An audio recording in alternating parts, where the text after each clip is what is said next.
di surga. Nah itu furu'. Mungkin jawabannya bisa beda-beda.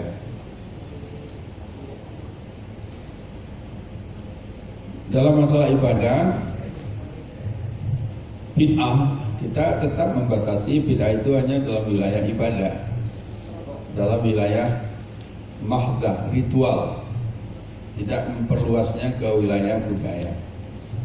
Jadi terjadi beberapa persinggungan dengan teman-teman dari kelompok Salafi misalkan, karena sebagian, walaupun tidak semuanya, sebagian memperluas wilayah bid'ah itu kepada budaya. Nah kita mengamati warga kita, sebagian juga sudah ada yang mulai terpengaruh itu, mulai gak mau lagi ada sajadah yang ada gambar-gambarnya, walaupun masjid maunya putih saja, katanya itu bid'ah. Kalau ada yang punya alasan kalau gambar-gambar itu bikin kita berkhayal, saya bilang kalau saya justru putih, saya berkhayal karena ingat layar film di bioskop. Layar film ke putih terus muncul gambarnya. Kalau urusan berkhayal tidak tergantung kepada sajadahnya, nggak pakai sajadah juga bisa saja berkhayal. Mulai ada yang mempertanyakan apakah ada hadisnya yang mengajarkan kalau mulai acara baca bismillah, kalau nutup pakai alhamdulillah, apa ada hadisnya? Itu betul-betul saya alami di pengajian Muhammadiyah, ada yang bertanya begitu. Dan ada hadisnya enggak tuh mulai acara dengan bismillah, nutup dengan alhamdulillah? Nah, lalu saya perhatikan dia dari tadi sudah habis snack 1 kotak, tapi enggak nanya hadisnya. Saya tanya ada hadisnya enggak kalau pengajian pakai snack? Nah, kalau enggak ada hadisnya, kenapa dimakan? Biar dia berpikir sendiri bahwa pengajian pakai snack, pakai dibuka dengan basmalah, ditutup alhamdulillah, baca ayat Al-Quran dulu, sari tilawah, sambutan macam-macam, itu bagian dari budaya. Kalau budaya, selama tidak ada larangan, hukumnya boleh. Al-aslu fil mu'amalah al-ibaha illa ma dalla dalilun ala khilafih. Jadi kita tidak memperluas. Nah ini tantangan sendiri. Kalau kita tidak, walaupun mungkin menurut bapak-bapak dan ibu-ibu ini masalah selesai, masalah yang sederhana udah selesai bagi kita. Tapi kalau kita tidak jelaskan, tidak kita ulang-ulang, warga kita berubah karena ada pihak lain yang menjelaskan. Jadi seperti anulah sekarang ini teori iklan lah gitu ya. Iklan itu walaupun salah, tapi kalau diulang-ulang terus jadi benar ya. Mula-mula begitu tampil kita marah-marah, tapi karena tampil terus lama-lama kita senang juga. Nah, ini nomor 1. Jadi dakwah kita tetap menjaga keseimbangan al-muhazanah atau at-tawazun ya antara purifikasi dengan dinamisasi, antara pemurnian dan pengembangan. So, kalau pakai istilah majelis tarjih mungkin agak rancu juga. Jadi at-tawazun baina tasdid salafi wa tasdid khalafi. Nah, itu malah bingung. Kalau istilahnya Pak Din, at-tawazun baina tasdid wa tajrid. Nah, itu Pak Din itu. Antara tajrid wa tajdid. Kalau tajrid itu pemurnian, kalau tajdid pengembangan. Nah, tapi kalau tarjih dua-duanya tajdid, yang satu dalam arti pemurnian, yang satu lagi dalam arti pengembangan. Itu yang pertama. Nah, kemudian yang kedua, ya, di dalam kegiatan kita dakwah atau tabligh, kita harus selalu memperbaharui atau memodernisir, mengupdate metode dakwah. Kalau enggak kita ketinggalan. Apalagi di era media sosial sekarang ini. kita merasa kalah cepat gitu. Walaupun kita organisasi massa besar, tapi dalam masalah media sosial kita bisa kalah dengan satu orang. Dengan satu orang, Ustadz Abdul Somad, dan kalah kita semuanya. Ustadz Abdul Somad, coba kita lihat YouTube-nya Ustadz Abdul Somad itu, kalau nggak jutaan, ratusan ribu. Ya. Sementara Ustadz Muhammadiyah paling 1.500, 2.500, 4.000. Gitu ya. Nah, kita senang saja, tetapi ceramah-ceramah Ustadz Abdul Somad itu banyak memperkuat, mempromosikan Islam tradisional dengan argumen-argumen. Kalau dulu dengan pokoknya, kalau sekarang Ustadz Abdul Somad argumentatif. Menurut kitab ini, menurut syekh ini, kitab ini, terus tambah dengan mantik dia. Nah, gitu luar biasa. Hal-hal ya sampai Ustadz Abdul Somad mengungkap tentang atau menggugat kaidah al-aslu fil ibadah at-tahrim illa madala dalilun ala amri. Itu bagi dia tidak harus begitu. Dengan argumen beberapa orang sahabat mendahului Nabi atau membaca doa yang berbeda.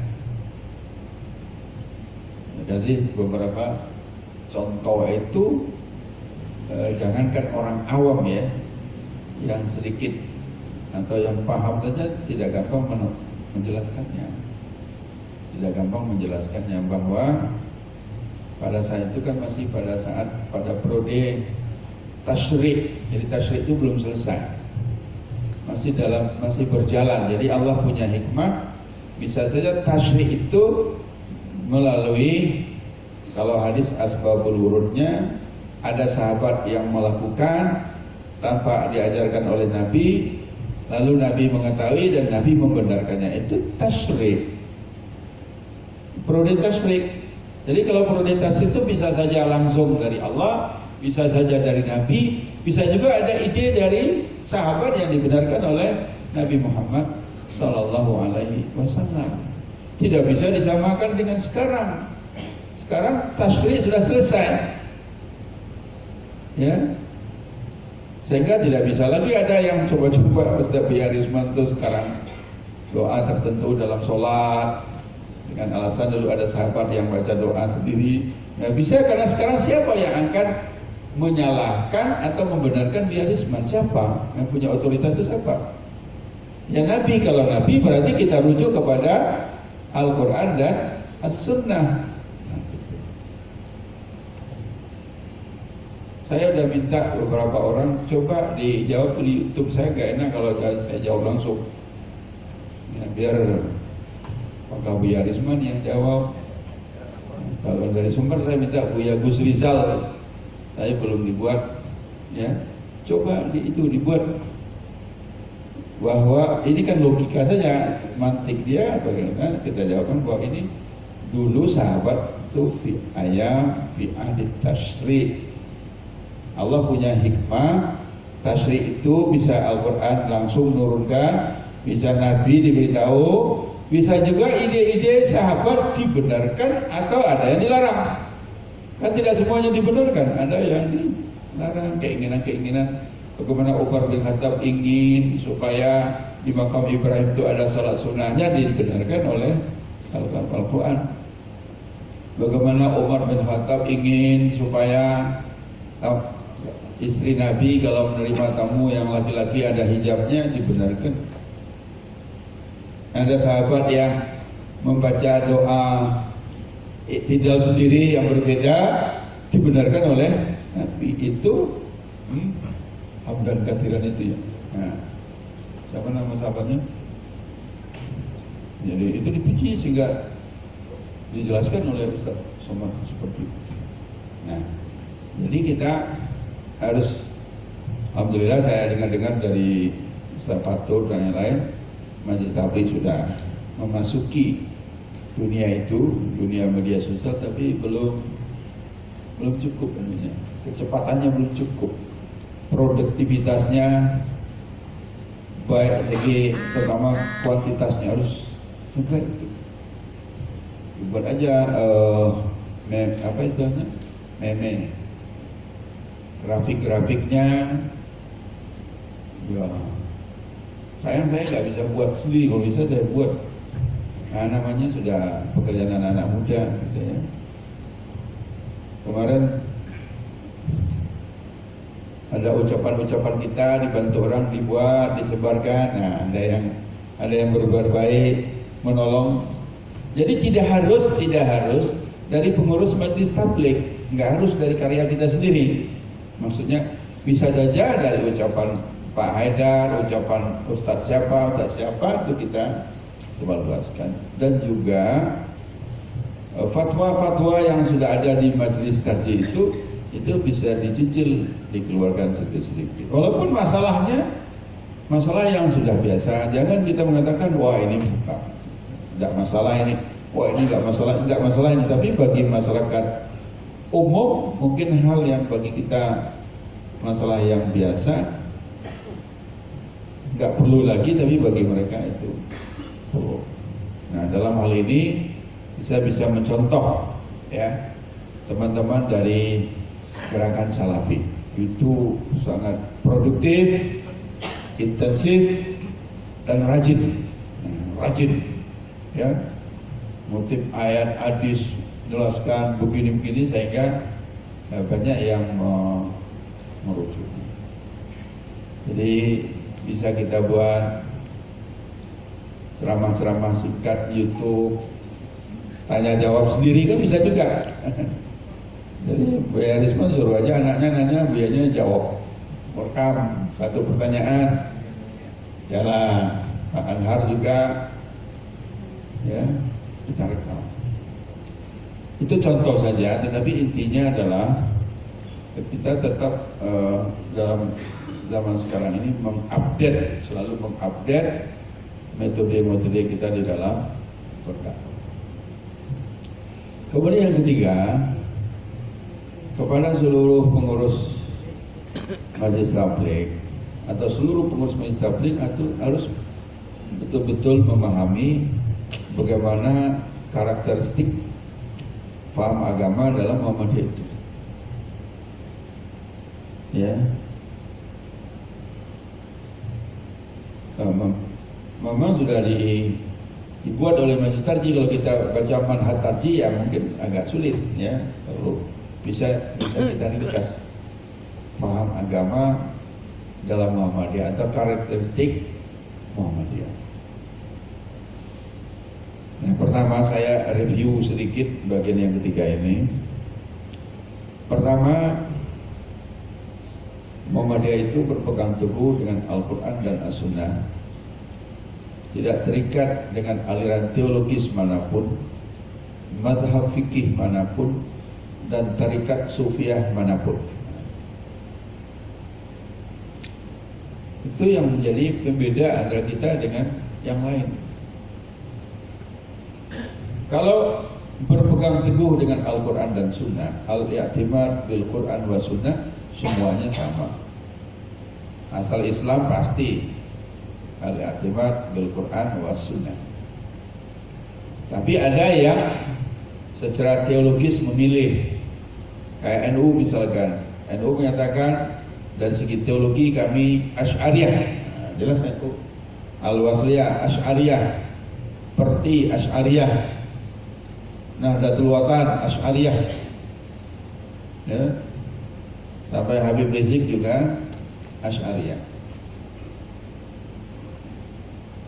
Tapi Muhammadiyah menyatakan tidak terikat dengan aliran teologis manapun. Aliran teologis itu mainstream yang umumnya itu adalah Ahlus Sunnah wal Jamaah. Nah, nanti yang di luar mainstream itu ada Syiah, Mu'tazilah dalam beberapa hal, Jabariyah, Qadariyah dalam masalah takdir, ada Babiyah, Bahaiyah, Nusairiyah, macam-macam lah itu. Cabang dari Syiah yang sudah dikeluarkan oleh Syiah sendiri, sudah tidak diakui lagi.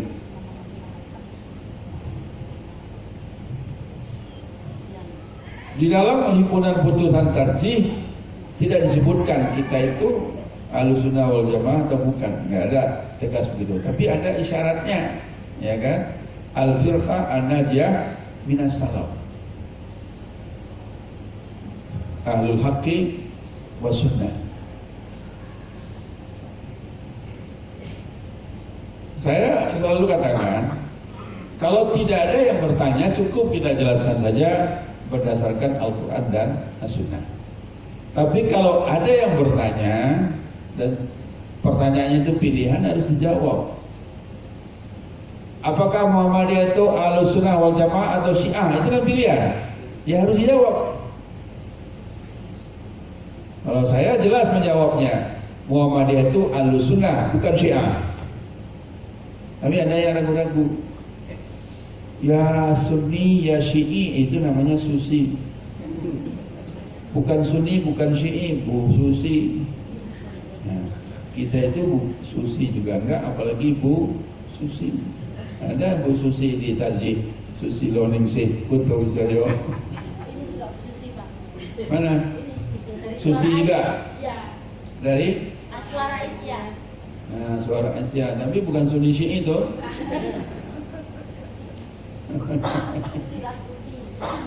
Jadi jelas Ahlussunnah wal Jamaah.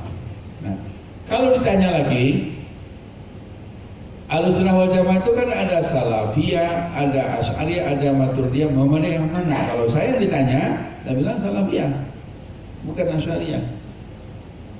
Indikasi, walaupun di himpunan putusan tarjih di dokumennya nggak ada disebutkan, tapi saya bisa mengatakan Muhammadiyah itu lebih cenderung kepada Salafiyah daripada Asy'ariyah. Nah, tapi ini kalau ada yang nanya, kalau nggak ada nanya, nggak usah dipersoalkan, nggak usah diperdebatkan.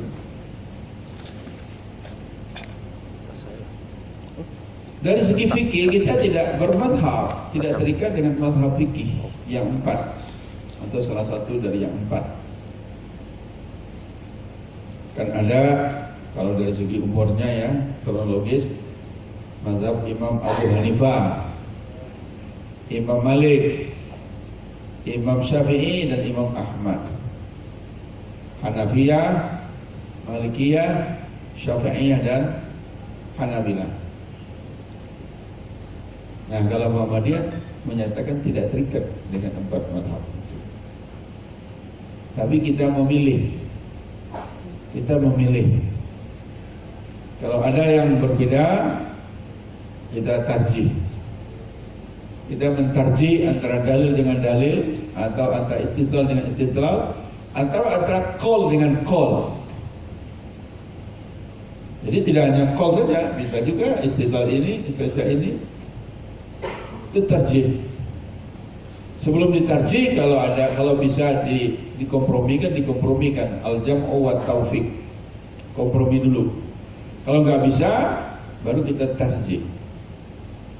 Nah, kalau masalahnya belum ada, baru tarjih putuskan sendiri dengan ijtihad.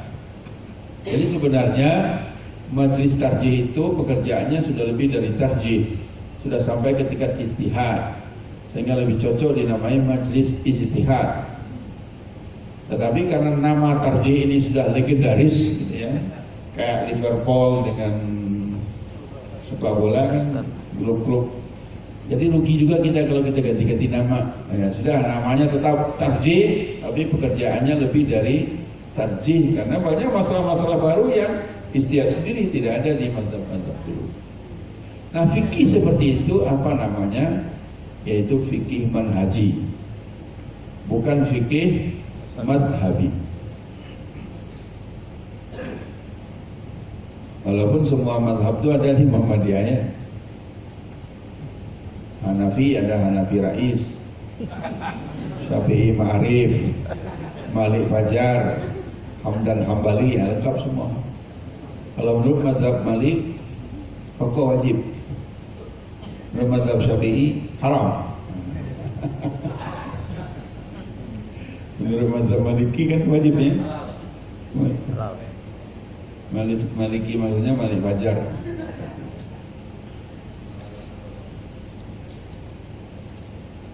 Ada yang ngotot, orang luar ngotot, orang dalam pun pengurus Muhammadiyah juga ada yang ngotot.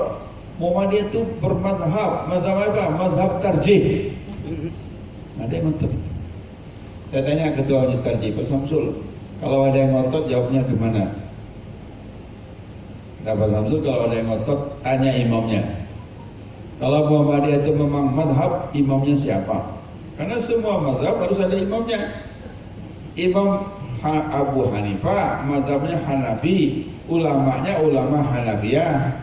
Imam Malik madhabnya Maliki, ulamanya ulama Malikiyah. Nah kalau Muhammadiyah imamnya siapa? Ahmad Haider. Nggak ada. Dikatakan keadalan, enggak buat usul fikih sendiri. Imamnya tarjih, masa tarjih jadi imam? Kalau begitu tidak benar. Tarjih itu adalah manhaj, tapi kita adalah manhaj. Oleh itu namanya bukan fikih madhabi, tapi fikih manhaji. Fikih manhaji. Begitu juga dari segi akhlak, kita tidak tasawuf, tidak tarikat, tapi akhlak, ihsan. Karena semua yang baik dari ajaran tasawuf itu sudah ada pada akhlak. Dulu pernah diuji di pengajian Ramadan tahun berapa, mungkin nggak kita menggunakan istilah tasawuf. Dulu Pak Simo saya juga ikut bicara, walaupun bahannya dari Pak Simo juga, karena kita mahasiswa dia.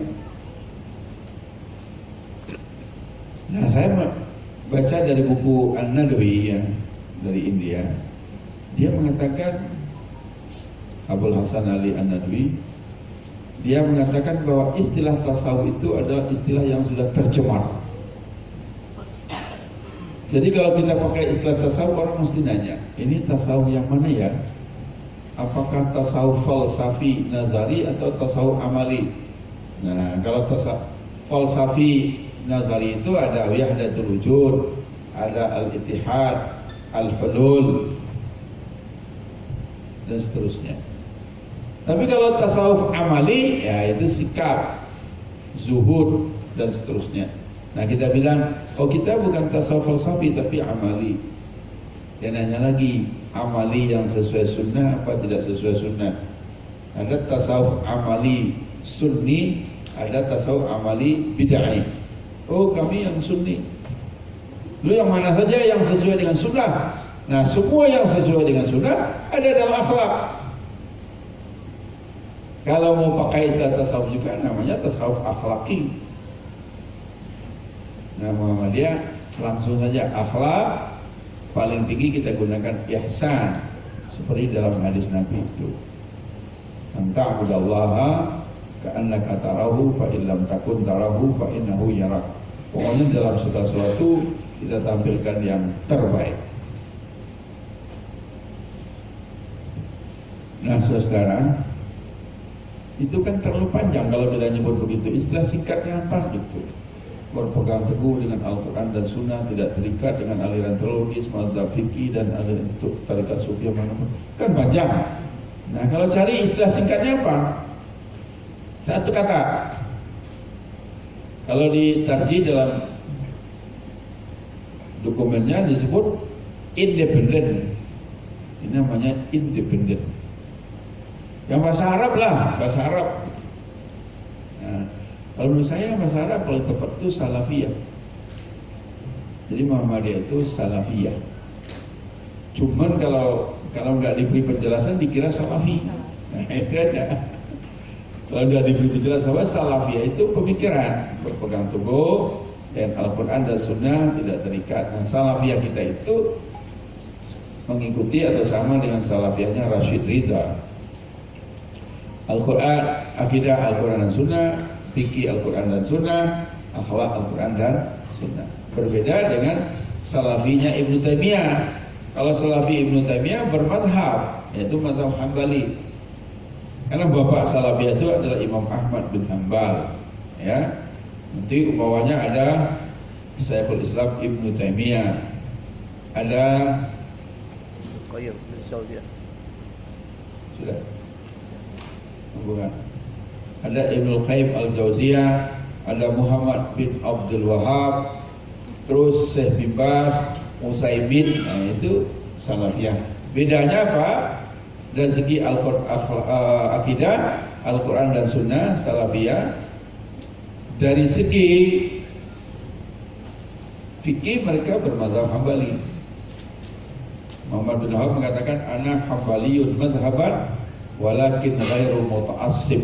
Nah itu kata Imam Muhammad bin Abdul Wahab, saya itu bermadzhab Hambali tapi tidak fanatik. Dan salafiyah ini anti tasawuf, anti. Kalau Muhammadiyah tidak, dengan anti. Nah, beda. Kita tidak ikut tasawuf tapi tidak pernah menyatakan anti. Kalau sana langsung anti tasawuf, anti filsafat. Jadi yang sama itu dengan Rasulullah. Barangkali Rasulullah terpengaruh dengan Kiai Haji Ahmad Dahlan, atau Ahmad Dahlan terpengaruh dengan Rasulullah. Mana?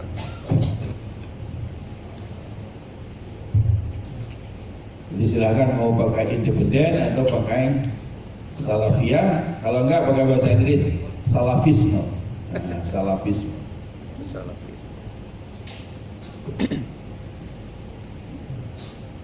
Kemudian yang kedua dari segi paham agama tadi ya. Ini kan kita nomor 1, nomor 2, terus nomor 3. Nah, dari nomor 3 ini ada 31, 32. Nah, 32-nya itu adalah Muhammadiyah itu walaupun di atas sudah disebutkan menjaga keseimbangan, kita tetap menjadi karakter Muhammadiyah sebagai gerakan tasdid, ya, gerakan tasdid dalam dua pengertian, purifikasi dan dinamisasi. Terus yang ketiga wasatiyah. Nah, kita itu Islam moderat. Ya. Kemarin di Bogor diusulkan oleh tim pengarah 12 kriteria tawasud atau wasatiyah, tapi diperas menjadi 7. Pertama tawasud, ya, tawasud di tengah. Tidak ekstrim kanan dan tidak ekstrim kiri. Kalau kanan itu namanya bahasa Arabnya tatarruf, ekstrim, overdosis, ghulu kalau bahasa Nabi, berlebihan. Nah kalau ke kiri itraf, kurang, ibahiyah serba boleh, atau liberal. Jadi tidak ke kanan tidak kiri tapi tawasud. Nomor 1. Bisa itu istilahnya tawasud, tawazun, ta'adul itu hampir sama. Tawasud berada di tengah, ta'adul seimbang, tawazun ya ta'adul ya hampir sama aja. Sehingga di Bogor dipilih 1 aja lah. Sebenarnya dipilih 2 tapi ada yang mengkritik juga tawasud dan adalah, tapi ada dari Jordan mengatakan sama, semuanya sama saja, tawasud, ta'adul dan tawazun, menjaga keseimbangan, equilibrium. Terus yang kedua tasamuh, ya. Harus ada toleransi, tasamuh. Nah baik ke dalam maupun keluar. Di internal kita ada perbedaan dari segi teologi, fikih, itu harus ada tasamuhnya, jangan maksa. Jangan sampai mengirim pasukan untuk menghentikan pengajian orang, itu bukan tasamuh. Nah ada itu. Kita boleh berbeda pendapat, dialog, tapi jangan menghadang, jangan menghentikan. Ya. Baik, begitu juga tasamuh dengan luar. Kalau dengan non Muslim tasamuhnya ya toleransi, dalam arti saling menghormati, menghargai, tapi tidak mencampur adukkan, tidak sinkretisme, tidak sintesisme, tidak apalagi relativisme, campur aduk. Saling membiarkan saja. Biarlah umat Islam merayakan Idul Fitrinya. Kalau orang Kristen biar pula mereka merayakan Natalnya. Umat Islam gak usah disuruh ikut Natalan, orang Kristen jangan pula disuruh ikut Idul Fitri. Lakum dinukum waliyadin. Sekarang kan kacaunya karena mau dicampur-campur. Toleransi disalahpahami, ya. Karena kami sudah datang ke tempat Anda ikut merayakan Idul Fitri, mohon Anda juga datang ke tempat kami merayakan Natal. Lah itu bukan toleransi lagi. Kalau dalam masalah agama, lakum dinukum waliyadin. Tidak saling memaksa, tapi saling membiarkan. Tasawuf. Nah. Terus yang ketiga harus ada syura, musyawarah, komunikasi, dialog. So, kalau ada perbedaan pendapat, didialogkan, dikomunikasikan, dicarikan titik temunya. Tidak bisa menang-menangan, tapi harus menang semuanya, win-win solution. Kalau berunding ya begitu, nggak bisa. Pokoknya maunya kita aja nggak bisa. Itu hanya bisa melalui musyawarah, sehingga kita Muhammadiyah ya siap untuk bermusyawarah, berdialog, ya bagaimana sebaiknya. Nah, jadi yang keempat itu ada islah, ya. Islah dalam arti selalu ada gerakan untuk reformasi, pembaharuan, perbaikan. Kemudian ada qudwah. Karena di dalam ayat dikatakan litakunu syuhada 'alan nas. Nah, syuhada 'alan nas itu artinya kita umat Islam ini menjadi referensi, menjadi rujukan, menjadi teladan bagi umat manusia seluruhnya. Harusnya begitu. Dalam sistem ekonomi, nah tuh lihat umat Islam, kita ikut sistem ekonomi mereka. Sistem politik, lihat tuh umat Islam. Ilmu pengetahuan, teknologi. Nah, dulu mungkin kita pernah umat Islam itu menjadi referensi, menjadi qudwah. Tapi sekarang kayaknya sudah mulai terbalik-balik. Tapi itu harus dikembalikan menjadi qudwah. Nah, kemudian berikutnya setelah qudwah itu adalah al-muwatanah. Nah, ini yang baru. Muwatanah itu artinya kalau Islam moderat itu harus mengajarkan mencintai tanah air, membela tanah air. Jadi tidak global saja. Muwatanah. Kalau dia umat Islam di Indonesia, ya cintai Indonesia. Kalau dia Singapura, Malaysia, ya negara masing-masing. Ya, di sinilah mungkin perbedaannya dengan Hizbut Tahrir yang maunya dia jadi satu aja. Jadi kalau Hizbut Tahrir kan semua negara itu dilebur menjadi satu saja, yaitu khilafah Islamiyah. Nah itu yang ya, jadi dalam grup-grup WA Muhammadiyah tidak usahlah didiskusikan itu, habis-habisin waktu aja. Saya amati masih ada memperdebatkan masalah Hizbut Tahrir, ya sudah biarkan saja. Karena apa? Karena memang kalau Muhammadiyah di anggaran dasar kan sudah jelas tujuannya sampai terwujud masyarakat Islam yang sebenar-benarnya. Jadi nggak sampai ke daulah, apalagi khilafah, cukup ke mustama saja. Ya.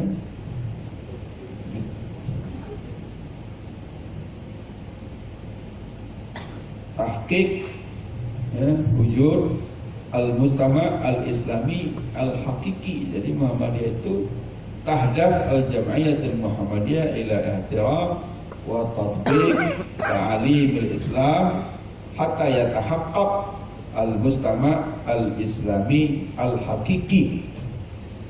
Kalau ada yang bertanya, di mana masyarakat Islam yang sebenar-benarnya itu? Belum ada dan tidak akan pernah ada. Oleh sebab itu PP Muhammadiyah menamai tujuan ini menjadi tujuan abadi. Sebab begitu kita bangun sebuah masyarakat Islam, tetap menjadi belum sempurna, tidak ada sempurna. Sama dengan takwa, haqqatu qati itu kan nggak ada. Tapi kita mencoba sedapat mungkin mencapai haqqatu qati. Fattaqullaha mastata'tum. Sama dengan nulis buku, tidak ada buku yang sempurna. Buku yang sempurna adalah buku yang belum ditulis.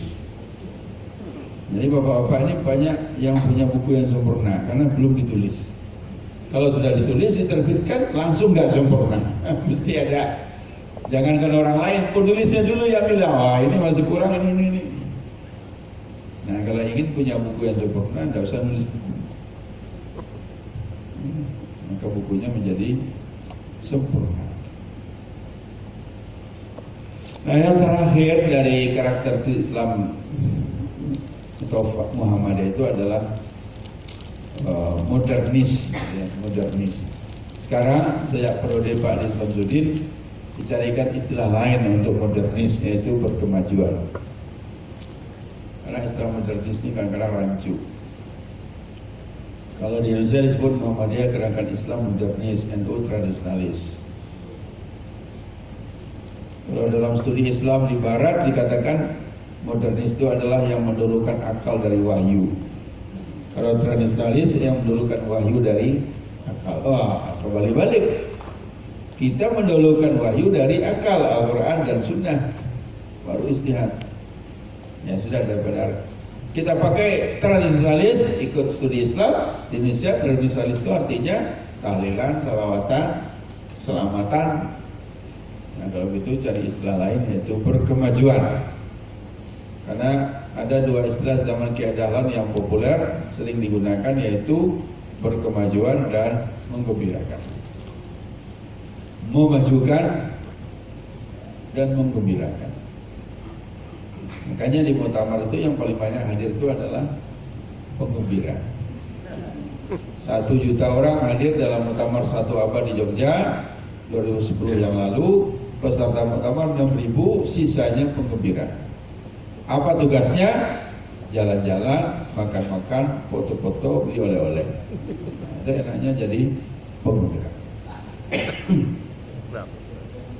Nah hanya berbahagia itu faham agama yang kita seluruh pengurus Majelis Tabligh itu harus bisa memahaminya. Dan bahwa Muhammadiyah seperti itu, ada ciri karakternya secara khusus. Nah, yang terakhir biar ada waktu untuk dialog.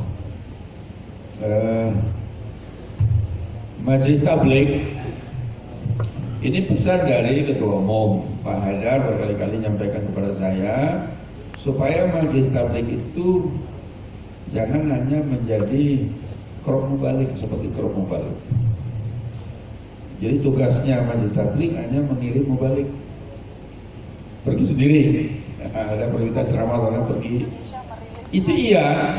Tapi ada tugas-tugas yang strategis harus dikerjakan. Apa itu? Satu, yaitu menyiapkan strategi, menyiapkan modul-modul, materi-materi sampai kepada menulis buku, melakukan pelatihan mubalik dan pelatihan instruktur. Jangan terjebak dengan memenuhi undangan saja, karena memang undangan itu tidak pernah habis. Apalagi kalau dari pusat mana-mana undang sampai capek sendiri. Ya, yang saya lakukan dulu waktu Majelis Tabligh. Tetapi tetap ada di samping lapangan ini memenuhi undangan, itu melakukan hal-hal yang strategis oleh wilayah, oleh daerah. Dan kalau mendapatkan ilmu harus dibagi. Dulu di era saya, kita kecewa, kita bikin pelatihan instruktur mubalik. Pesertanya dari provinsi wilayah datang, siapkan menjadi instruktur. Begitu dia pulang, dia nggak melakukan apa-apa. Jadi ilmunya nggak dipakai. Itu apa? Kalau dia ikut pelatihan instruktur mubalik, dia harus menjadi instruktur. Bukan balik lagi jadi mubalik saja. Nah, jadi ini salah satu di Muhammadiyah yang tidak berjalan mulus, yaitu transfer yang berjenjang itu nggak mulus. Tidak hanya di masjid, di PP juga begitu. Kita undang PWM, berikan briefing, gini panjang lebar, pulang diam saja. Ya dia sendiri aja yang tahu.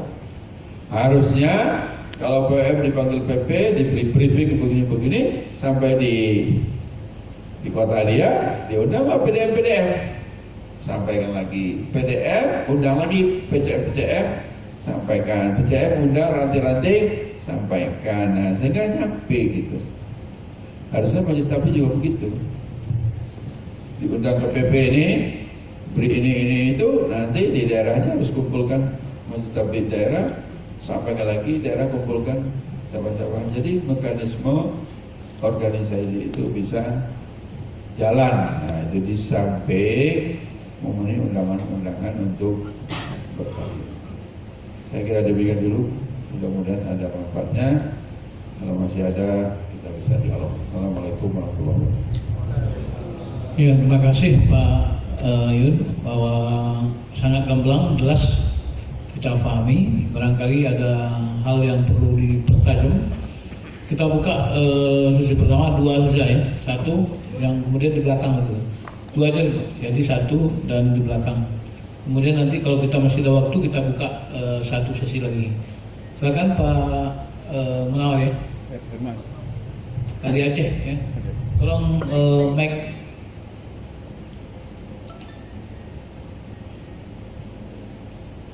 Silakan. Itu. Mic ya. Terjadi kehilangan. Ya. Kalau suara keras bisa dimulai Pak. Ya. Assalamualaikum warahmatullahi wabarakatuh.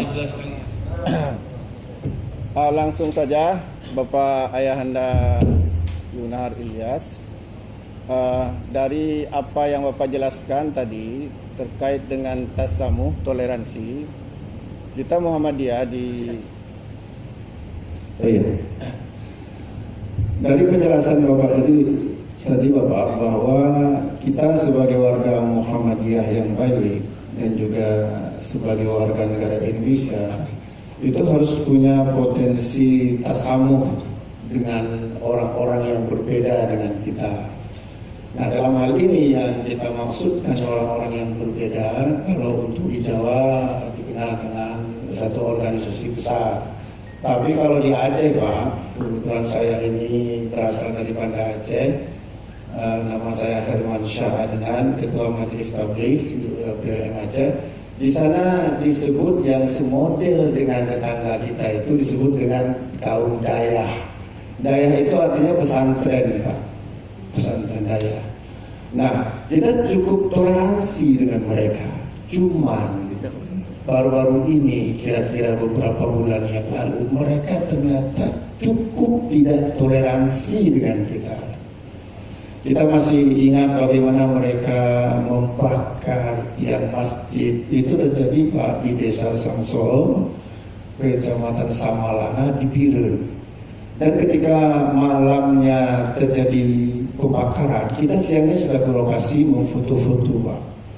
Nah, dalam konteks tasamuh dan posisi Bapak di MUI Pusat, saya ingin mengetengahkan bahwa konflik ini sampai sekarang belum selesai Pak Yunar Ilyas.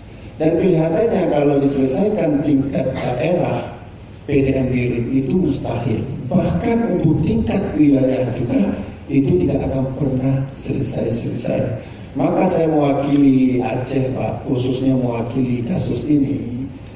Bisa tidak Bapak sebagai orang yang punya posisi dan otoritas di MUI, yang juga punya link, punya koneksi dengan pemerintah, untuk berusaha membuat advokasi yang jelas sehingga masjid kita bisa terbangun Pak.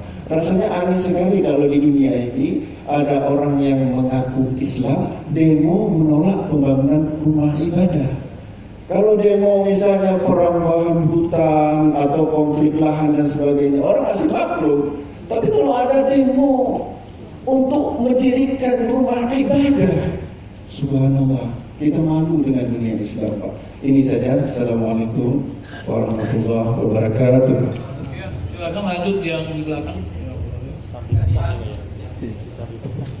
kasih. Assalamualaikum warahmatullahi wabarakatuh. Nama Arman Safaat dari Jambi.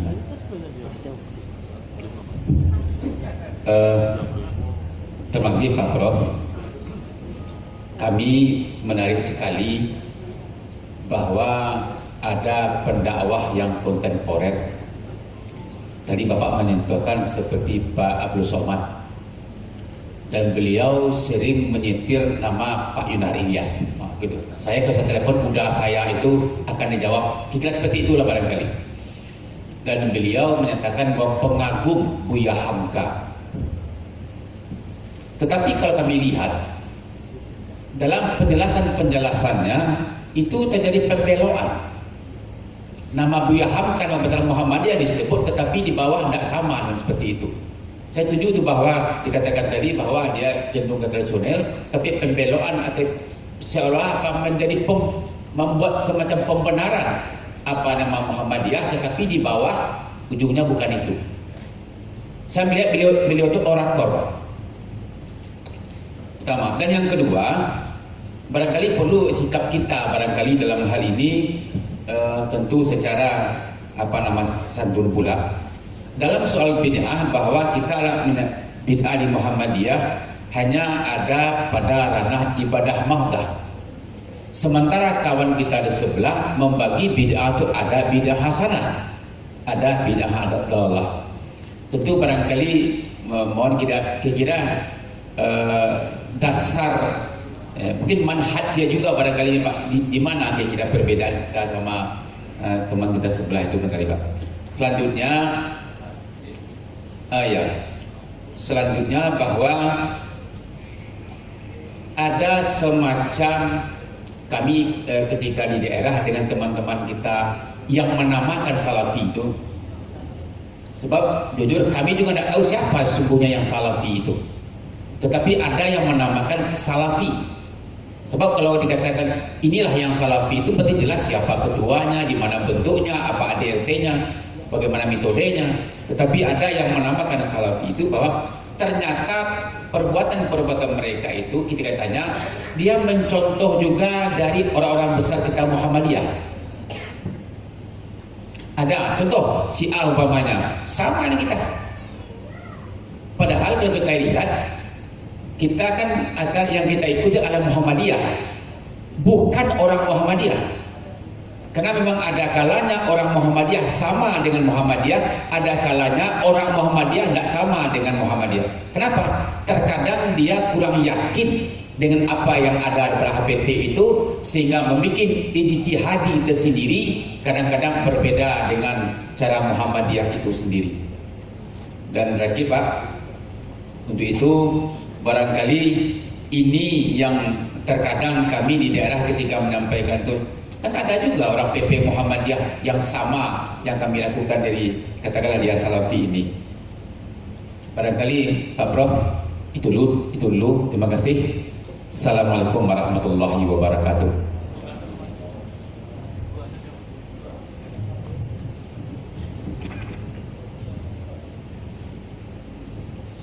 Jadi bagi yang belum tahu, saya kira sudah banyak yang tahu ya, kasus Aceh itu memang belum selesai karena ya begitulah seperti yang digambarkan tadi, bahwa kita mencoba untuk sangat toleran tapi pihak sana tidak toleran, dan susahnya Pemda aparat nggak berani bertindak karena punya alasan, Pak ini kan mayoritas, jadi inilah problem. Kalau baca tulisan Pak Mukti di Kompas, problem minoritas di tengah-tengah mayoritas. Jadi Muhammadiyah di beberapa tempat minoritas, lalu diperlakukan sewenang-wenang. Jadi termasuk mahasiswa ulama di sana juga, semuanya memihak. Kalau PP menilai semuanya memihak, aparat, Pemda semua memihak. Kita angkat ke tingkat provinsi ya, yang dapat cuma basa-basi saja akan kita selesaikan, tapi memang tidak selesai. Ya.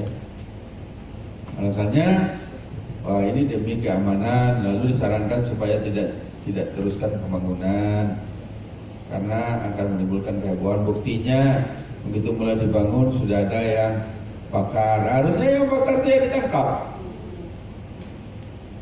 Ada orang mau bangun masjid, ada yang bakar, terus ada yang membakar dianggap itulah menjadi alasan tidak boleh bangun masjid. Nah kan aneh itu cara berpikirnya. Ya begitulah kenyataannya. Dulu waktu kasus Tangerang juga demikian, ya. Jadi masjid dibangun oleh sebuah yayasan, isinya orang-orang Muhammadiyah. Nah, lalu di dalam klausulnya ada nanti bisa diserahkan kepada Muhammadiyah, kemudian sudah diserahkan ke Muhammadiyah, sudah jadi milik Muhammadiyah, udah ada tulisan Muhammadiyah, lalu kemudian ada jamaah baru bikin rumah bagus di depannya. Nah, dia yang merekayasa, menguasai, merampas masjid itu, menurunkan. Nah, itu jelas-jelas kan itu. Tulisan Muhammadiyah diturunkan. Petugas Muhammadiyah yang mau mengumumkan khutbah Jumat hari itu siapa diturunkan. Khatib yang sudah siap naik diturunkan, diganti mereka. Kan sudah jelas itu namanya perampokan. Nah, tetapi kemudian begitu kita laporkan didiamkan saja. Akhirnya Pak Din waktu itu sampai memberitahu kepada Kapolri. Nah, kebetulan Kapolrinya Pak Uti masih Muhammadiyah, beritakan Kapolda, Polda baru polisi kemudian bertindak, dan akhirnya buat sementara takmir masjid diambil alih oleh polisi. Takmirnya polisi. Nah, warga kita Kokam, Tapak Suci, dari Banten, dari Jogja udah siap itu, udah minta izin ke PP, tapi PP tidak izinkan. Mereka udah minta izin. Kita akan membela hak kita dari Banten, dari Jogja udah siap mau perang di sana. Tapi ya apa kata dunia kalau sampai Muhammadiyah perang dengan NU gara-gara masjid. Jadi kita katakan yang waras ngalah, tapi ngalah terus. Ya saya minta jangan ngalah terus gitu. Sekali lawan lah gitu. Tapi tidak disetujui oleh pimpinan pusat Muhammadiyah. Kita ingin menyelesaikan dengan dialog. Nah, yang ini diskusi kita di PP belum temukan. Terakhir, keputusan terakhir ya, PP memutuskan akan mengirim orang untuk menemui gubernur, merundingkan bagaimana di jalan keluarnya. Kita nggak mau ini dijadikan model. Kalau berhasil dihentikan, nanti ditiru yang lain.